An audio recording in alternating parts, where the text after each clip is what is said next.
ভাই, আমরা ক্ষমতার জন্য আমরা জাতীয় সংসদে যাই নাই। এরকম ক্ষমতা তো আমাদের পূর্বপুরুষের ছিল। আমরা এরকম ক্ষমতার মসনদে বসার জন্য জাতীয় সংসদে যাইনি। আমরা এদেশের মানুষের কণ্ঠ হয়ে কথা বলার জন্য জাতীয় সংসদে গিয়েছি। এজন্য যতদিন আমাদের কথাগুলো যতদিন রায় না হবে, আমাদের দাবিগুলো যতদিন পূরণ করা না হবে, আমাদের আন্দোলন চলতে থাকবে।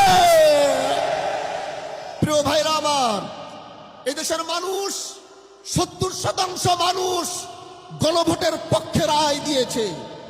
70% মানুষ জুলাইয়ের পক্ষে রায় দিয়েছে। এজন্য এদেশের জনগণের ম্যান্ডেটের বাইরে গিয়ে অন্য কিছু করার কোনো সুযোগ কারো হবে না। প্রিয় ভাইরা আমার, আমরা সরকার পতনের আন্দোলনে নামি নাই। এটা কোনো সরকার পতনের আন্দোলন আর সমাবেশ নয়। সংসদে বুঝাবার চেষ্টা করেছি, হয়তো বুঝতে পারছেন না বলে আজ জনগণ ময়দানে নেমেছে বুঝাবার জন্যে।